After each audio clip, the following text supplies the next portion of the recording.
A Idade Média, tradicionalmente situada entre os séculos V e XV, é um longo período da história europeia que começa com a queda do Império Romano do Ocidente em 476 e se estende até a tomada de Constantinopla pelos otomanos em 1453 ou, em algumas periodizações, até o início das grandes navegações ou a Reforma Protestante. Trata-se de uma era multifacetada e cheia de contrastes, que vai muito além da imagem estereotipada de tempos sombrios. Pode-se dividi-la em três grandes fases: a Alta Idade Média, a Baixa Idade Média e, às vezes, uma fase intermediária chamada Plena Idade Média. Vamos tratar da primeira fase, a Alta Idade Média, que durou do século V ao X. Com o colapso da autoridade romana no Ocidente, surgiram diversos reinos germânicos, como os visigodos na Espanha, os ostrogodos e depois lombardos na Itália, os francos na Gália e os anglo-saxões na Britânia. O processo de ruralização intensificou-se. As cidades minguaram, as rotas comerciais se retraíram e a economia tornou-se majoritariamente agrária e autossuficiente, ancorada na estrutura do feudo. A Igreja Católica Romana emergiu como a principal instituição unificadora, não só espiritual, mas também política e cultural. O papado fortaleceu-se, e monges como Bento de Núrcia criaram ordens que preservaram o saber antigo em mosteiros. O Império Carolíngio de Carlos Magno, coroado imperador em 800, tentou restaurar a unidade política e a cultura clássica, mas rapidamente fragmentou-se. Ao final deste período, incursões vikings, magiares e sarracenas abalaram ainda mais a estabilidade europeia. Agora um panorama da segunda fase, a Plena Idade Média, que durou do século XI ao XIII. A partir do século XI, a Europa experimentou uma notável revitalização. Houve crescimento populacional, aumento da produção agrícola graças a novas técnicas, e renascimento urbano-comercial com o florescimento de feiras e cidades como Veneza, Gênova, Paris e Bruges. As Cruzadas, iniciadas em 1095, foram expedições militares religiosas rumo ao Oriente, oficialmente com o objetivo de libertar Jerusalém, mas também ligadas ao desejo de expansão econômica e política da nobreza europeia. No plano interno, fortaleceu-se o sistema feudal, com relações de suzerania e vassalagem definindo os vínculos de poder. É também a era da escolástica, com pensadores como Tomás de Aquino tentando conciliar a razão aristotélica com a fé cristã. As universidades, como as de Bolonha, Paris e Oxford, surgiram e floresceram. A arte românica e, posteriormente, a gótica, com suas catedrais monumentais, simbolizam o espírito desta época. E por fim, a última fase, a Baixa Idade Média, que durou do século XIV ao XV. Este período foi marcado por grandes transformações e crises. A fome, como por exemplo a de 1315, a peste negra, entre 1347 e 1351, que dizimou até um terço da população europeia, e guerras prolongadas como a dos 100 anos, situada entre 1337 e 1453, que envolveu França e Inglaterra, enfim. Todos estes eventos abalaram profundamente a ordem medieval. O feudalismo entrou em declínio com o enfraquecimento da nobreza, a centralização crescente dos monarcas, como os capetinhos na França e os plantagenetas na Inglaterra, e o fortalecimento da burguesia urbana. A Igreja também enfrentou um período de crise profunda, com o cisma do Ocidente, entre 1378 e 1417, além da crítica de movimentos heréticos como os valdenses e os hussitas. Ao mesmo tempo, as bases do mundo moderno estavam sendo lançadas, o renascimento urbano e cultural florescia na Península Itálica, os primeiros estados nacionais começavam a se consolidar, e a expansão marítima se preparava para a alvorada das grandes navegações. Assim, a Idade Média não foi uma era uniforme de estagnação, mas um período dinâmico de transição entre a antiguidade e a modernidade, onde conviviam miséria e esplendor, fé e razão, guerra e criação cultural. Vamos tratar com detalhes cada uma destas fases, bem como as linhas historiográficas. O conceito de antiguidade tardia surgiu como uma tentativa historiográfica de repensar a tradicional ruptura entre a antiguidade e a Idade Média. Em vez de enxergar a queda do Império Romano do Ocidente como uma quebra abrupta seguida de um período escuro, vários historiadores, especialmente a partir do século XX, passaram a enfatizar a continuidade de estruturas sociais, culturais, econômicas e religiosas entre os séculos III e VIII. A antiguidade tardia, portanto, seria uma fase de transição profunda e criativa, marcada por transformações, mas também por permanências do mundo clássico. Tópico número 1. Cronologia e escopo geográfico. Embora varie conforme o autor, a antiguidade tardia costuma ser situada entre o século III, com a chamada crise do século III, marcada por guerras civis, instabilidade econômica e ataques externos, e o século VIII, com surgimento de novas formas de poder e cultura, como o Império Carolíngio no Ocidente e o Califado Abássida no Oriente. A região em foco abrange o antigo território do Império Romano, tanto no Ocidente quanto no Oriente, estendendo-se até as fronteiras persas, norte da África e partes da Europa germânica. Tópico número 2. Mudanças políticas. O Império Romano passa por reformas estruturais com os imperadores Diocleciano, anos 284 e 305, e Constantino, entre 306 e 337, que centralizam o poder, reorganizam o exército e estabelecem novas formas administrativas e fiscais. A fundação de Constantinopla, em 330, como nova capital e a oficialização do cristianismo com o Édito de Milão, do ano de 313, são marcos dessa transição. O Império do Ocidente, embora ruído no século V, não representa o fim da romanidade, pois reinos germânicos como os visigodos, ostrogodos e francos assumem muitas práticas romanas. No Oriente, o Império Bizantino, herdeiro direto do Império Romano, continua por mais de 1000 anos, preservando leis, instituições e cultura greco-romana. Tópico número 3. Transformações religiosas. A Antiguidade Tardia é o momento da ascensão definitiva do cristianismo, que passa de movimento perseguido à religião oficial do Império com Teodósio e, fim do século IV. Desenvolve-se uma teologia sistemática, com Agostinho, Ambrósio, Jerônimo, as grandes heresias, arianismo, nestorianismo, monofisismo e os concílios ecumênicos, Niceia, Éfeso, Calcedonia. Ao mesmo tempo, surgem formas de espiritualidade e organização social novas, como o monaquismo, que se espalha por todo o Mediterrâneo e se torna um pilar cultural da cristandade medieval. Tópico número 4. Cultura e identidade. A literatura cristã substitui, gradualmente, os textos pagãos como fonte de autoridade intelectual. Ainda assim, muitos autores cristãos continuam a preservar, reinterpretar ou transmitir o saber clássico. A arte e a arquitetura também revelam um estilo híbrido, entre o naturalismo romano e as formas mais simbólicas e estilizadas do cristianismo nascente. O latim e o grego ainda são usados, mas línguas vernáculas começam a emergir nas províncias. Tópico número 5. Economia e sociedade. A estrutura econômica do mundo romano se transforma. Ocorre uma ruralização crescente, mas sem ruptura brusca. O sistema de colonato e grandes latifúndios prefigura o modelo feudal. A moeda continua em uso, mas com desvalorização constante. A urbanização diminui, mas muitas cidades permanecem ativas como centros religiosos ou administrativos. As elites romanas vão se cristianizando e perdendo poder político frente aos bispos e aos novos chefes militares. Tópico número 5. Historiadores e o conceito. O conceito de antiguidade tardia foi consolidado, sobretudo, com os trabalhos de Henri René Marrou, Peter Brown e Averill Cameron. Peter Brown, em particular, influenciou toda uma geração ao descrever esse período não como um declínio, mas como uma mutação civilizacional, uma transição cheia de tensões, sim, mas também de novas possibilidades culturais e espirituais. Portanto, a Antiguidade Tardia é melhor compreendida não como um tempo de decadência, mas como um espaço-tempo complexo onde o mundo romano não desaparece, mas se transforma e se dilui gradualmente nas novas civilizações cristãs, islâmicas e germânicas que moldariam o medievo.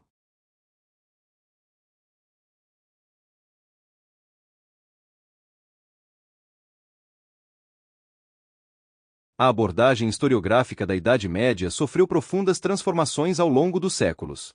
Durante muito tempo, especialmente no Iluminismo e no século XIX, a Idade Média foi vista como um período de estagnação entre a glória da antiguidade e o renascimento da razão na modernidade. No entanto, no século XX, especialmente a partir da Escola dos Análises, esse panorama mudou substancialmente, com o surgimento de novos métodos, objetos de estudo e interpretações mais amplas e sofisticadas do mundo medieval.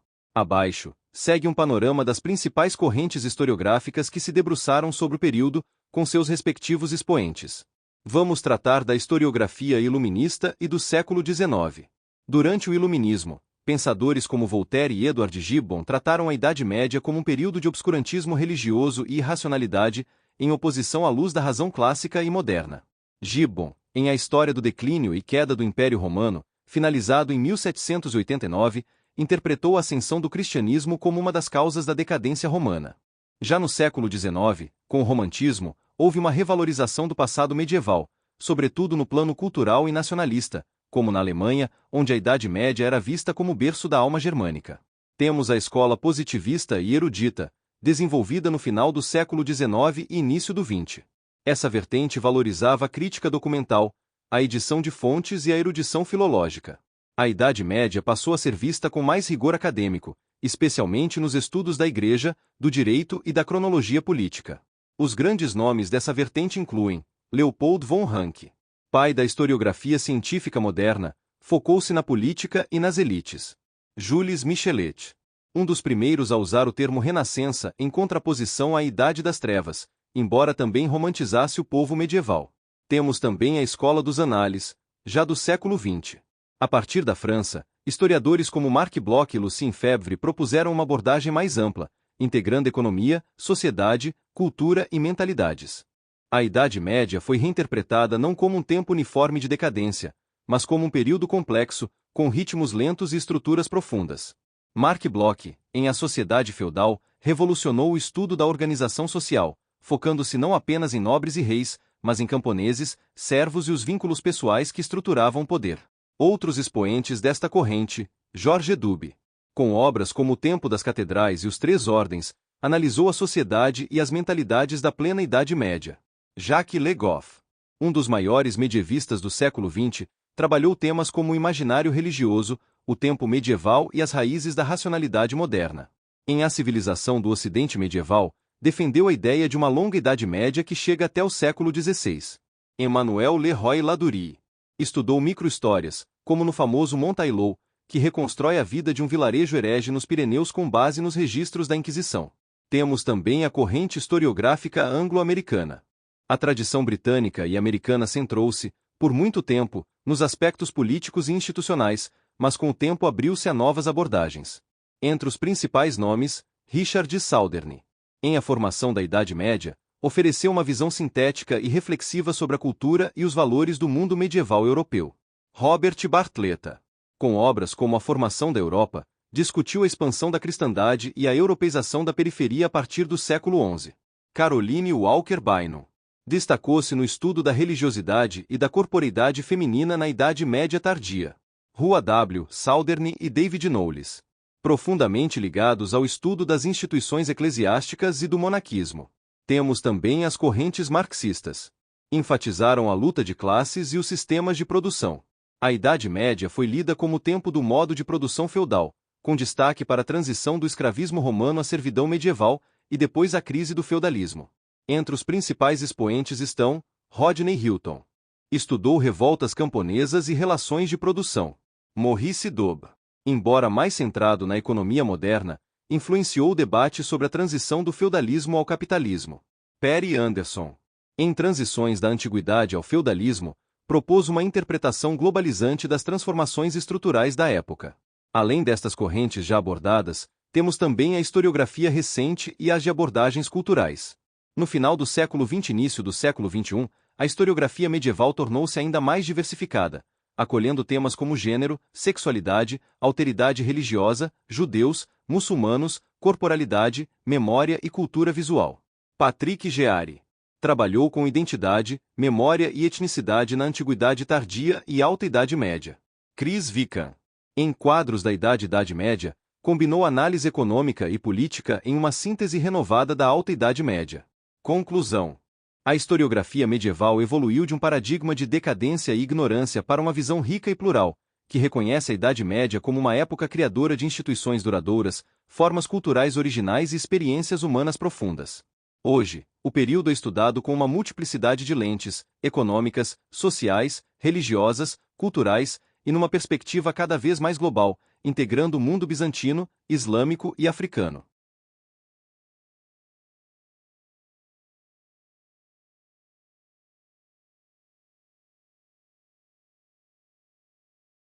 As tradições historiográficas de língua inglesa, francesa, germânica e eslava apresentam diferenças significativas na maneira como abordam a Idade Média.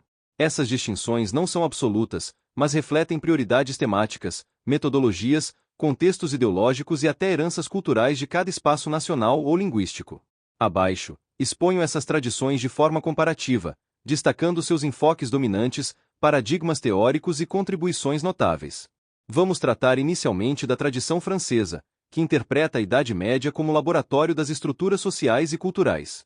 A França exerceu papel central na renovação da historiografia medieval, sobretudo a partir da Escola dos Análises, que redefiniu o que se considerava relevante em história, saindo da narrativa dos grandes eventos para o estudo de estruturas de longa duração, economia, sociedade, mentalidades.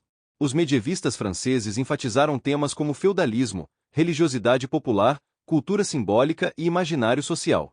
Marc Bloch focou na sociedade feudal como rede de vínculos pessoais, analisando não apenas a aristocracia, mas também os camponeses. Jacques Le Goff viu a Idade Média como matriz da racionalidade da cultura ocidental, enfatizando a religião, o tempo e os mitos. Georges Duby explorou as estruturas da mentalidade cavaleiresca e o papel das mulheres na aristocracia.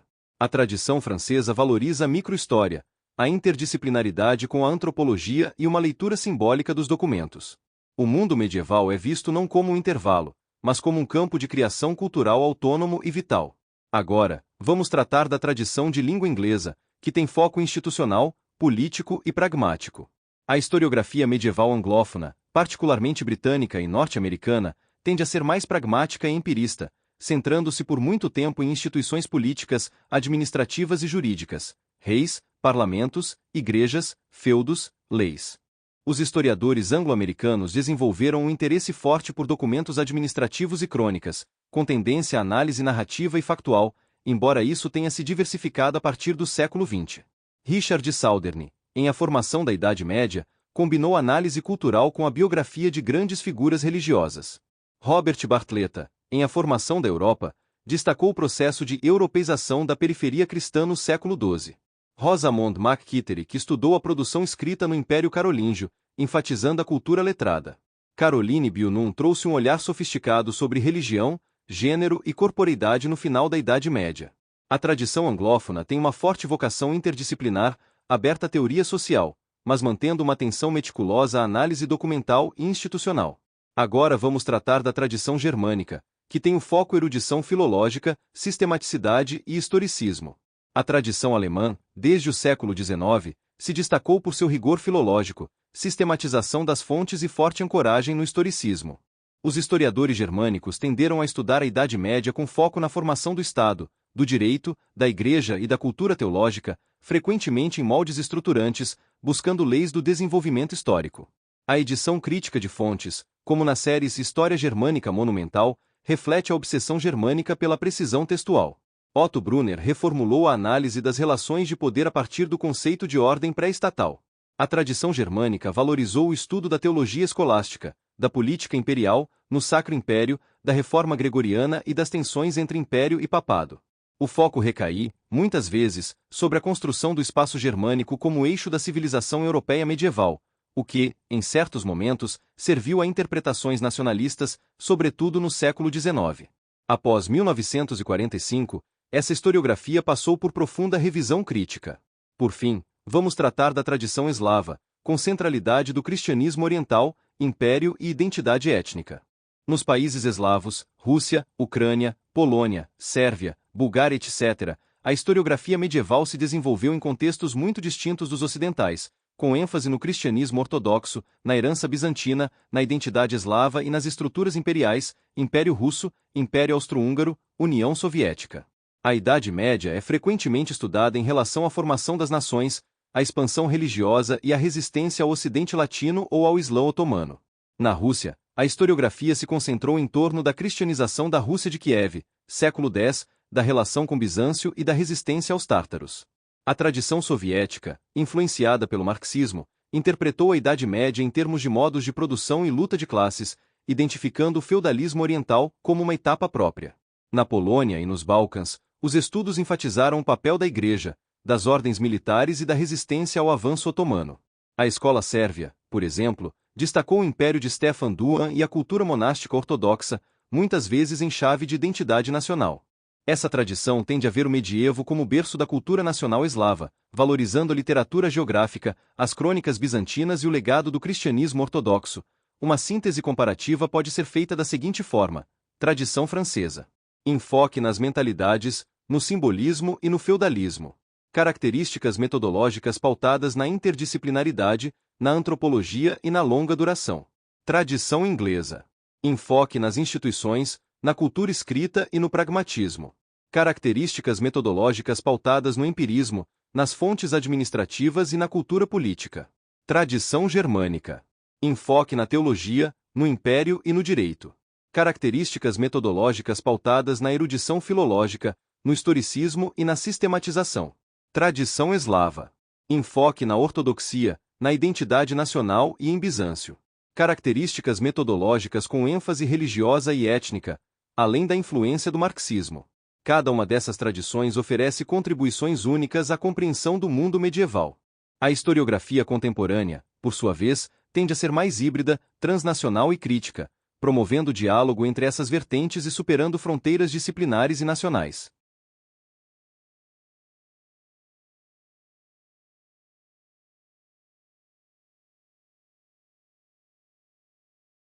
A Alta Idade Média, sob a ótica da Escola dos Análises, foi completamente ressignificada.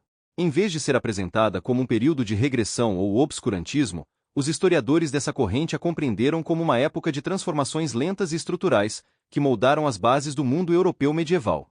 A abordagem se distancia da história factual dos reis e batalhas e mergulha nos ritmos longos da economia agrária, das formas de vida camponesa, das estruturas sociais e das mentalidades coletivas. Ponto de partida da crítica. A Escola dos Análises, fundada por Lucien Febvre e Marc Bloch na França, nos anos 1920, rompeu com a historiografia tradicional positivista, que via a Alta Idade Média como um vazio entre o esplendor clássico e o renascimento urbano. Ao invés de se concentrar em rupturas políticas, como a queda do Império Romano em 476, os analistas analisaram as continuidades sociais e econômicas, e as formas de adaptação do mundo antigo ao novo cenário pós-romano. Marc Bloch e a Sociedade Feudal.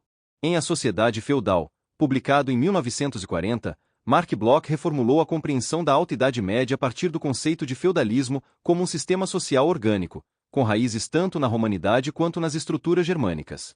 Ele rejeita a ideia de que o colapso do império significaria barbárie pura. Ao contrário, vê uma fusão criativa entre tradições romano-cristãs e germânicas, que resultou em uma sociedade baseada em vínculos pessoais, suzerania e vassalagem, solidariedades locais e estruturas agrárias descentralizadas.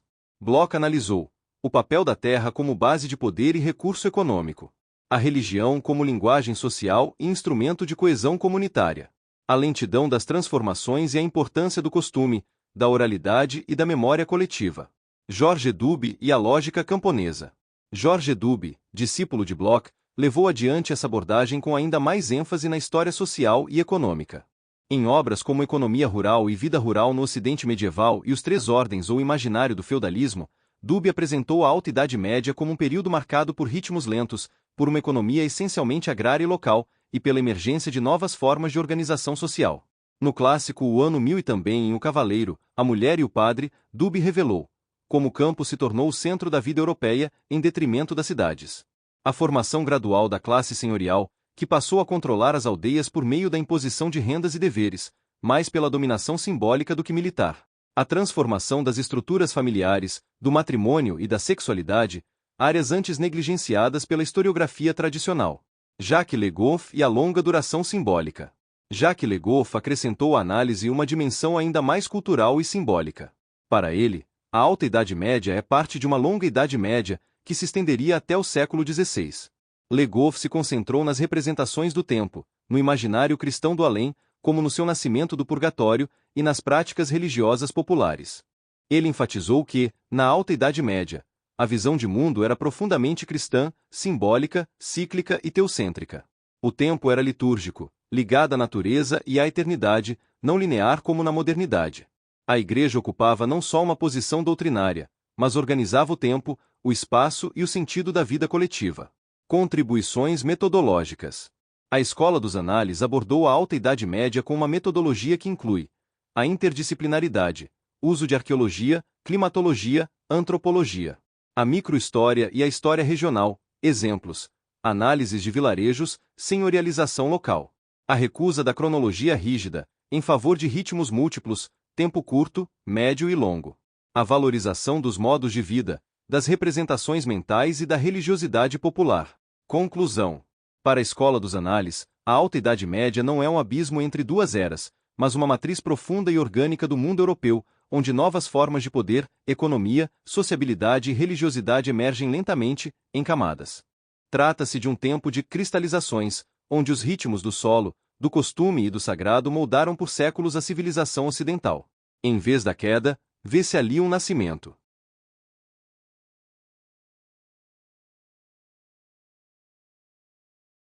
Sob a ótica da escola dos análises, a Plena e a Baixa Idade Média foram reinterpretadas como momentos decisivos de consolidação e transformação das estruturas sociais, econômicas, culturais e religiosas que haviam se formado lentamente desde a Alta Idade Média. Ao invés de se ater à cronologia dos grandes eventos, como batalhas ou reinados, os analistas exploraram os ritmos profundos, as mentalidades coletivas e as formas de organização simbólica e material da sociedade. Essa perspectiva permitiu revelar tanto os mecanismos de estabilidade quanto os de mudança no seio da civilização medieval. Plena Idade Média, entre os séculos XI ao XIII. Os historiadores ligados aos análises veem essa fase como o auge da civilização feudal europeia, uma era de crescimento, expansão e complexificação das estruturas sociais. George Dubé, A Lógica das Ordens e a Senhorialização. Dubé analisou esse período como um momento em que a sociedade ocidental se estruturou em torno de três ordens complementares: os que oram, oratores, os que combatem, belatores e os que trabalham, laboratores. Essa divisão simbólica expressava uma forma de equilíbrio social, embora baseada em hierarquia e desigualdade. Em Os Três Ordens ou o Imaginário do Feudalismo, Dubé demonstrou como essa ideia não era apenas descritiva, mas uma construção ideológica da elite clerical, que visava dar legitimidade à ordem feudal. Dubé também destacou a senhorialização do mundo rural, ou seja, a consolidação do poder senhorial sobre os camponeses, não apenas por força militar, mas através de rituais, símbolos e redes de dependência. Em O Ano 1000, ele mostra como, por volta desse período, o medo do fim do mundo cede lugar a uma nova expansão agrícola, demográfica e espiritual. Mark Bloch, Feudalismo como Sistema Relacional.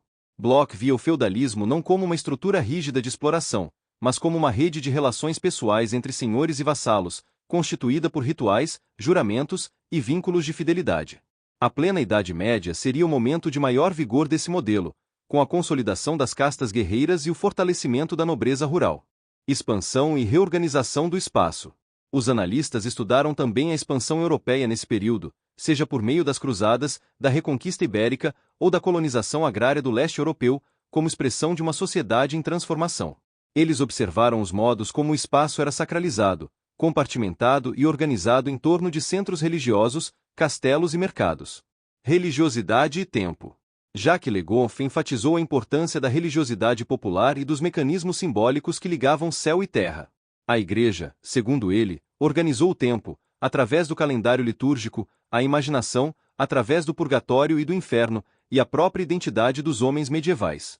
O tempo não era linear nem quantitativo, mas cíclico, simbólico e ritualizado. Baixa Idade Média, dos séculos XIV e XV. Os análises não viram esse período como uma simples crise do feudalismo, mas como um momento paradoxal em que os sintomas de crise e decadência coexistem com inovações sociais, espirituais e econômicas que preparariam um mundo moderno. Crise de estrutura, não de colapso. As pestes, fomes, revoltas e guerras, como a dos 100 anos, são interpretadas não como sinais de desagregação absoluta, mas como indícios de transição, um mundo que já não podia mais se sustentar nas formas antigas de produção e autoridade. Há um esgotamento do modelo senhorial, da economia agrária extensiva e do monopólio simbólico da Igreja. Transformações das mentalidades. Le Goff e Dubé estudaram as mudanças na visão de mundo, com a ascensão da burguesia urbana, a mercantilização da economia e a individualização da espiritualidade, por exemplo, nos místicos tardios, nas práticas de devoção pessoal, nas confrarias leigas. O purgatório, estudado por Le Goff em O Nascimento do Purgatório, aparece como reflexo de uma mentalidade mais racional e contabilista do tempo espiritual.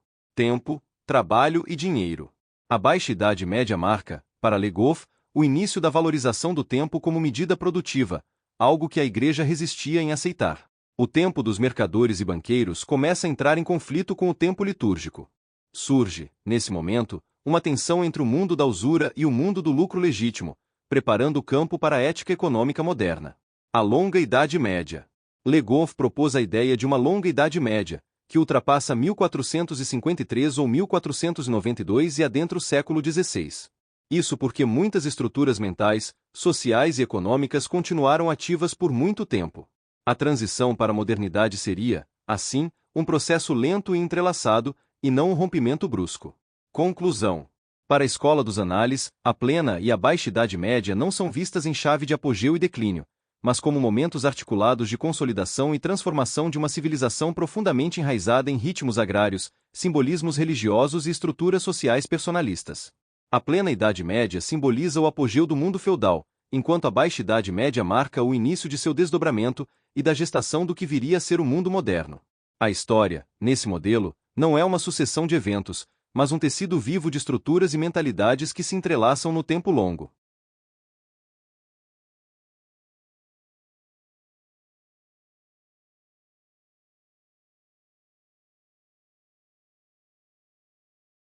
A tradição historiográfica germânica, especialmente desenvolvida na Alemanha e nos países de língua alemã, como Áustria e Suíça, oferece uma abordagem singular da Idade Média, marcada por rigor filológico, historicismo sistemático e um forte interesse nas instituições imperiais, jurídicas e religiosas. Essa tradição tem raízes no século XIX e foi profundamente influenciada pelos ideais do romantismo nacionalista, pelo projeto de unificação alemã e depois pelo historicismo acadêmico, que via a história como o estudo do desenvolvimento orgânico das nações e instituições.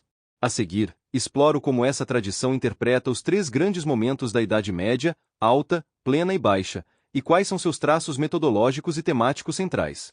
Traços metodológicos gerais da tradição germânica. Erudição filológica e crítica das fontes primárias. Os medievistas germânicos foram pioneiros na produção de edições críticas de fontes latinas e vernáculas, como na monumental coleção História Germânica Monumental, iniciada em 1819, que permanece até hoje como base para a pesquisa documental da Idade Média. Historicismo. Inspirados por pensadores como Leopold von Ranke, os historiadores alemães buscaram entender os fatos históricos como eles realmente aconteceram, com ênfase na individualidade das épocas e na reconstrução fiel das estruturas políticas e culturais do passado. Ênfase institucional e jurídica. Houve um forte interesse na análise do Sacro Império Romano Germânico, do direito romano canônico, das formas de governo, da Igreja e da relação entre império e papado. Sistematização cronológica e estrutural. A Idade Média foi abordada como um processo contínuo de formação da ordem política, jurídica e espiritual da Europa, com especial atenção para a origem do Estado, da autoridade religiosa e das formas de identidade coletiva. Alta Idade Média. A fundação da ordem cristã germânica. A tradição germânica enxerga a Alta Idade Média como um momento fundador da cristandade europeia, em particular, da identidade imperial germânica. Há grande atenção para a transição do Império Romano ao mundo bárbaro, com ênfase na incorporação da herança romana pelas tribos germânicas. A cristianização dos germanos como base do futuro Sacro Império. O papel dos carolíngios, especialmente Carlos Magno, como fundadores de uma renovação império cristã, que pretendia unir o Ocidente sob o ideal de uma monarquia sacra. A formação das instituições feudais, interpretadas como formas específicas de autoridade intermediária, profundamente ligadas à estrutura familiar, à propriedade fundiária e à tradição germânica do seguir o líder, a comitiva guerreira leal ao líder. Exemplos de estudiosos: Heinrich Brunner, que estudou o direito germânico primitivo e sua integração com o direito romano. Otto Brunner, autor de Terra e Domínio, publicado em 1939, que redefiniu o conceito de poder feudal como uma ordem pré-estatal baseada em domínios concretos e laços pessoais. Plena Idade Média. O auge da ordem imperial e da Igreja. A tradição germânica vê a plena Idade Média como o apogeu do projeto civilizacional medieval, estruturado em torno de dois pilares fundamentais: Sacro Império Romano Germânico, instituição central para os historiadores alemães, pois representava, simbolicamente, a união entre a herança imperial romana, a fé cristã e a missão germânica. Os imperadores da dinastia otoniana, Sálica e depois Hohenstaufen são tratados com atenção especial como encarnações de um ideal de autoridade sagrada e legal. Relação entre império e papado.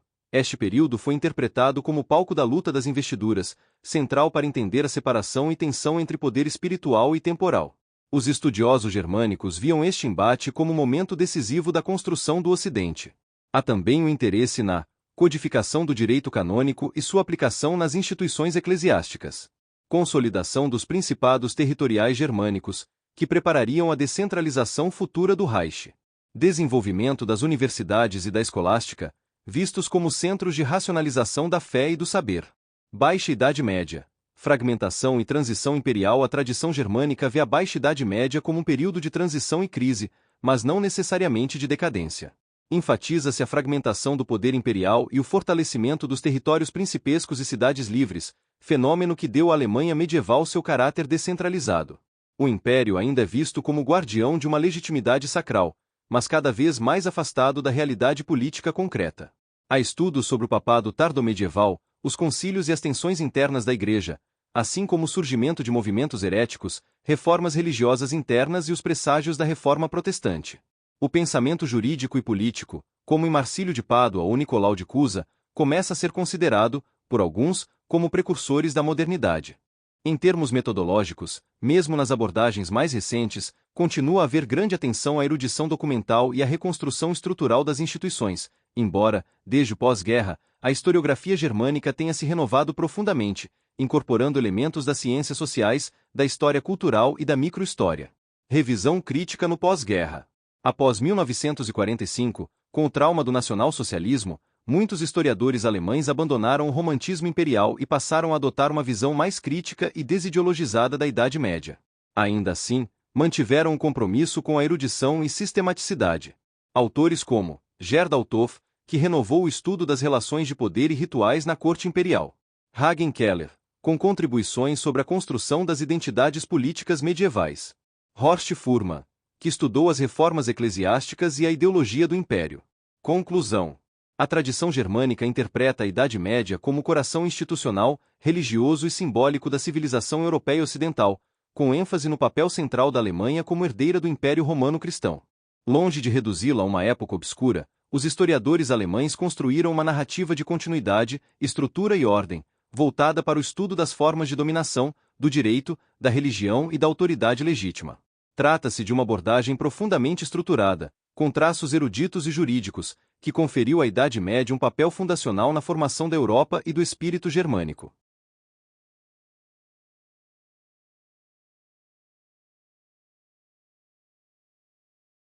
A historiografia de língua eslava, desenvolvida em países como Rússia, Polônia, Ucrânia, Sérvia, Bulgária e República Tcheca, oferece uma abordagem peculiar e rica da Idade Média, ancorada em sua própria experiência histórica, cultural e religiosa.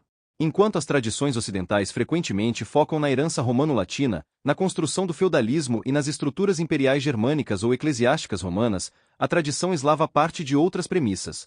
O cristianismo ortodoxo, a herança bizantina, a formação das identidades nacionais e a resiliência frente a invasões estrangeiras tártaros, otomanos, alemães e latinos. Sua abordagem é marcada por três eixos principais. Primeiro eixo: a centralidade da herança bizantina e da ortodoxia.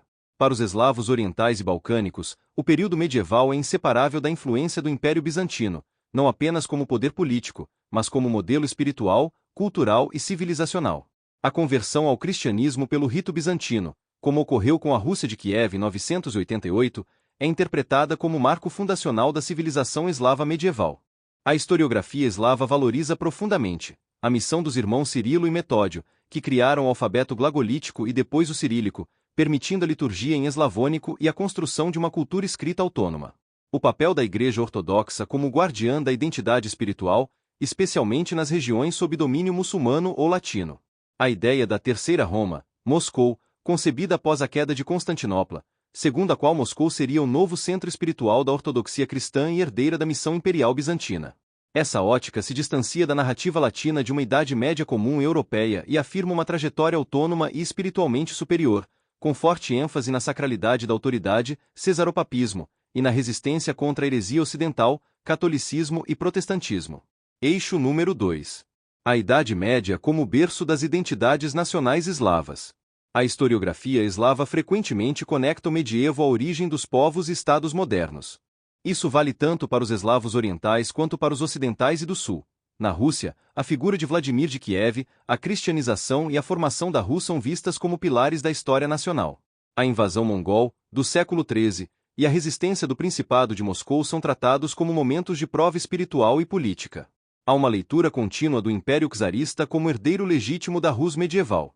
Na Polônia, os piastas e a cristianização em 966 são os fundamentos da nação polonesa, vista como mediadora entre Oriente e Ocidente. A tradição católica latina é exaltada, e a nobreza polonesa da Baixa Idade Média é vista como prenúncio da República das Duas Nações, Polônia-Lituânia. Nos Balcãs, a Idade Média é muitas vezes o principal repositório da identidade nacional. A Sérvia, com o Império de Stefan Duan, a Bulgária, com os impérios búlgaros cristãos, e até a Bósnia, com sua igreja própria, são interpretadas como expressões legítimas de civilização eslava antes da subjugação otomana.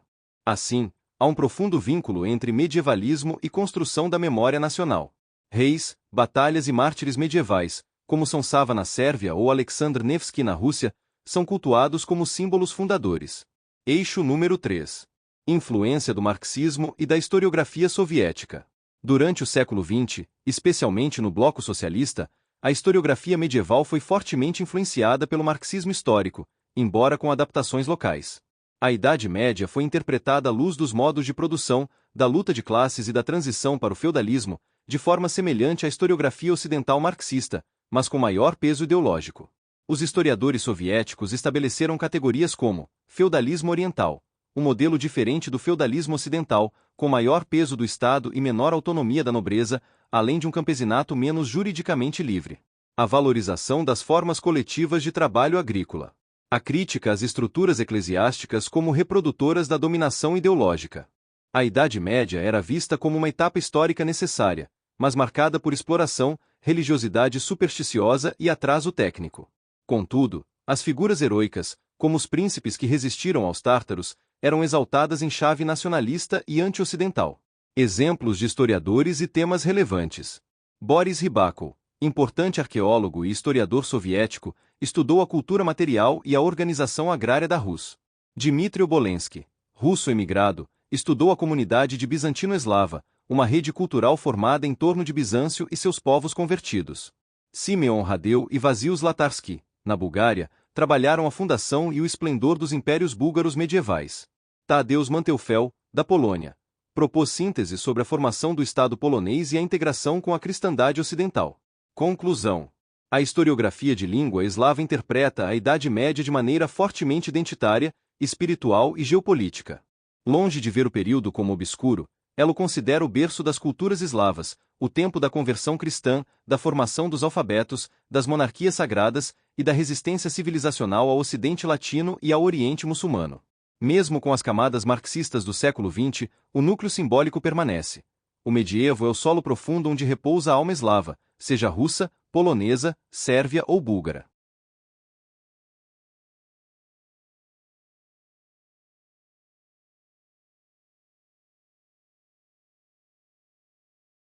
Por fim, temos uma leitura historiográfica muçulmana do período medieval europeu, embora ela não se enquadre facilmente nas classificações tradicionais da historiografia ocidental. Essa leitura parte de perspectivas islâmicas próprias, tanto clássicas quanto modernas, e oferece uma visão alternativa e, muitas vezes, crítica da chamada Idade Média Europeia. A abordagem muçulmana sobre o período pode ser dividida em dois níveis principais: a visão histórica clássica muçulmana, medieval e a historiografia moderna e contemporânea de matriz islâmica ou arabo-muçulmana. Ambas contribuem para reinterpretar o papel do Islã no contexto do mundo medieval e oferecem contrapontos às narrativas eurocêntricas. A visão clássica muçulmana, crônicas, geografia e adab. Durante a própria Idade Média, autores muçulmanos, como historiadores, geógrafos, viajantes e juristas, já produziam relatos e análises sobre os europeus e suas terras. No entanto, eles não viam a Europa como o centro do mundo. Pelo contrário, a civilização islâmica era percebida como o verdadeiro centro de aprendizado, urbanidade e fé, enquanto os povos europeus, latinos, francos, normandos, etc., apareciam frequentemente como bárbaros do norte, rudes, belicosos e periféricos. Autores como Al-Masudi, do século X, em Os Prados de Ouro, escreveu sobre povos europeus e eslavos, mostrando interesse em seus costumes, mas sob o prisma da superioridade islâmica. Ibn Fadlgo, em sua famosa viagem ao Volga no século X, descreveu os rus e os escandinavos com perplexidade e repulsa pelos costumes higiênicos e funerários. Al-Idris, no século XII, elaborou mapas e descrições geográficas da Europa para a corte normanda da Sicília, mas organizando o mundo a partir de uma cosmografia islâmica. Ibn Khald, no século XIV, embora centrado na história do Maghreb e da civilização islâmica, construiu uma teoria da história universal baseada no ciclo das dinâmicas tribais e urbanas, que permitiria, de forma implícita, analisar também os processos históricos europeus. Nesses textos, não há propriamente uma Idade Média, pois a concepção de tempo histórico é outra. O que importa é a divisão entre a ignorância pré-islâmica e a Era da Revelação, ou entre civilização e barbárie, ou entre Dar al-Islã, território do Islã, e Dar al-Harb, território da guerra. A Europa era percebida, frequentemente, como parte do mundo ainda não plenamente civilizado, mas com potencial para integração, comércio ou confronto. A historiografia moderna muçulmana e arabo-muçulmana. A partir do século XIX, sob a influência do colonialismo europeu e da modernização forçada em vários países islâmicos, intelectuais muçulmanos passaram a desenvolver leituras críticas da história mundial, incluindo o papel da Europa medieval. Essa historiografia busca, muitas vezes, reconstruir a agência islâmica no processo histórico, corrigir distorções eurocêntricas e reinterpretar eventos como as cruzadas, principais características dessas leituras. Revalorização do papel do Islã como ponte cultural e intelectual. Autores modernos muçulmanos argumentam que foi o mundo islâmico que preservou, traduziu e transmitiu o saber grego ao Ocidente, contribuindo diretamente para o renascimento europeu. A Idade Média Europeia, assim, não poderia ser compreendida sem o papel civilizador do Islã, especialmente nos campos da matemática, medicina, filosofia, astronomia e direito. Críticas cruzadas. Enquanto a tradição europeia as tratou por muito tempo como empreendimentos heróicos e religiosos, a historiografia muçulmana moderna vê as cruzadas como invasões colonialistas precoces, movidas por ambição material e supremacismo religioso. Autores como Amin Ma'alou, em As Cruzadas Vistas pelos Árabes, mostraram como os povos do Oriente Médio as experimentaram como agressão bárbara, e não como confronto entre civilizações de igual prestígio. Ressignificação de Al-Ândalus. A presença muçulmana na Península Ibérica, nos séculos 8 a 15, é vista como exemplo de civilização plural, tolerante e sofisticada, em contraste com a visão da Reconquista como restauração da cristandade. Para muitos pensadores islâmicos contemporâneos, Al-Ândalus representa um modelo perdido de convivência entre muçulmanos, judeus e cristãos. Crítica ao termo Idade Média. Historiadores muçulmanos frequentemente rejeitam o conceito mesmo de Idade Média, pois ele reflete uma periodização cristã e ocidental, centrada na Europa e marcada por rupturas, queda de Roma, renascença e reforma, que não fazem sentido no contexto islâmico, onde o tempo histórico é estruturado de modo diferente. Principais autores e correntes modernas. Amin Ma'alou, libanês-francês, embora seja romancista, sua obra As Cruzadas Vistas pelos Árabes tornou-se referência na crítica ao etnocentrismo histórico. Albert Hourani, libanês-inglês, historiador da cultura árabe e do papel do Islã na formação da modernidade. Fazlur Rahman e Muhammad Azad, pensadores que releram a história islâmica em chave filosófica, teológica e crítica da modernidade ocidental. Historiadores otomanos tardios, como Ahmed Cevdet Paşa, já haviam tentado reorganizar a história universal com protagonismo islâmico. Autores contemporâneos ligados à crítica pós-colonial frequentemente criticam o uso do modelo europeu de historiografia para compreender o mundo islâmico medieval. Conclusão. A leitura historiográfica muçulmana da Idade Média Europeia não compartilha da narrativa central da historiografia ocidental. Para ela, o mundo islâmico não é um outro medieval, mas o próprio centro da civilização entre os séculos 7 e 15. A Europa medieval, quando considerada, aparece como região periférica, em desenvolvimento, às vezes ameaçadora, outras vezes dependente. Na historiografia moderna muçulmana, há um duplo esforço: reivindicar a herança intelectual e civilizacional do Islã e desconstruir a leitura eurocêntrica dos contatos entre Oriente e Ocidente. Em suma, não há uma Idade Média universal, mas múltiplas temporalidades, e a visão muçulmana desse tempo é uma das mais ricas e desafiadoras ao cânone ocidental.